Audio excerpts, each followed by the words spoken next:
This is VRPod, the virtual reality podcast, recorded in immersed VR on Saturday, April 23rd, 2022. I'm Danny Porter, and this is our very first episode, just an introduction.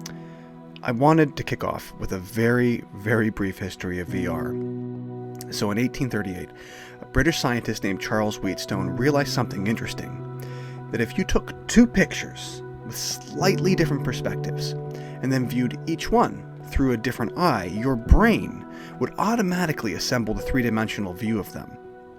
It was a simple yet foundational realization because it led to the invention of the stereoscope and the art of stereography. Anyone millennial or older recalls classic Viewmasters. The principle is the same. At its simplest, what you're looking at when you pick up Google Cardboard or any headset at Walmart, anything you drop your cell phone into is really just a split-screen stereoscopic image. So think about that. For almost 200 years, we've known how to use tools to trick the human brain into seeing depth and perspective that isn't there, and to create an experience from that. Fast forward to the 1930s. Yes, that. Science fiction author Stanley G. Weinbaum wrote a short story called Pygmalion's Spectacles, where he envisioned a pair of goggles that, when worn, would transport the user to a new reality. I want to read directly from this work.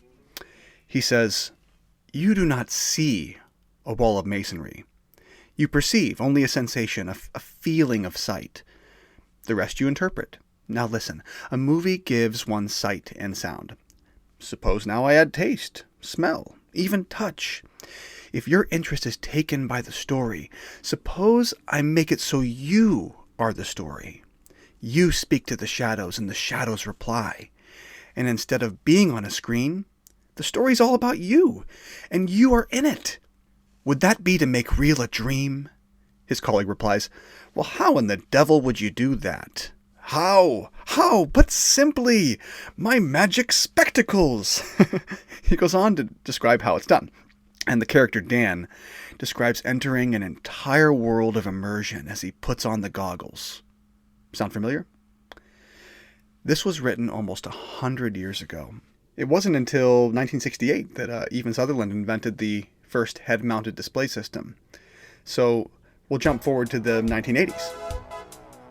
Ah, yes. By the late 1980s, NASA was actually using headsets with head tracking to train astronauts.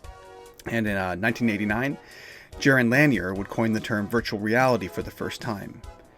Now, there are efforts in the 90s by Sega, Nintendo, the widely panned Virtual Boy's release to making consumer VR all but a pipe dream.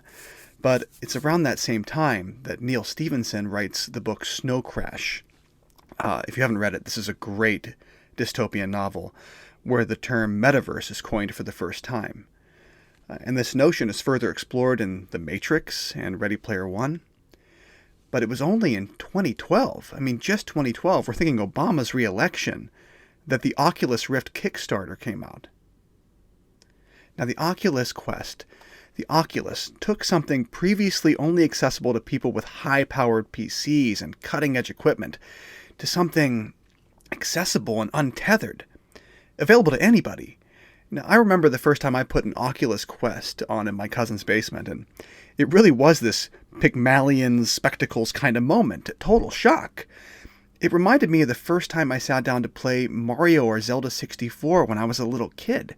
Just entering a three-dimensional world opened up to explore, the possibilities endless.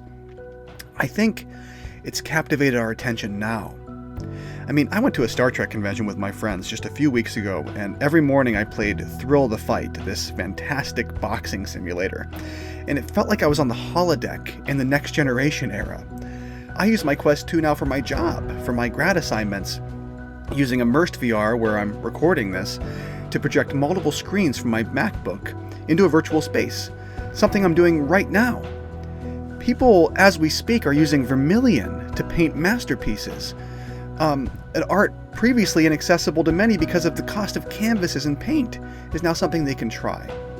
So I've come up with this podcast because I see so much potential here danger here, the way things can go right, the way things can go very wrong, and I want to dig in. I want to talk to the people at the forefront of this amazing technology, because it's an exciting place to be. The games and programs you're using on the Oculus, for the most part, these aren't developed by massive, big-budget shops. These are small groups of people like you and me, developers, marketers, UX designers, indie shops, and they're laying the groundwork for what VR will be 10, 20, and 100 years from now. This podcast will explore these people, these issues, where the technology is going, what games, what utilities are coming out, and the people who are working on it. All right, so I'm clearly excited about this. Again, my name is Danny. I'm looking forward to diving in with you. In the coming weeks, you're going to meet others on the team, and we are lining up some exciting conversations. So stay tuned for what I think is going to be a really cool series.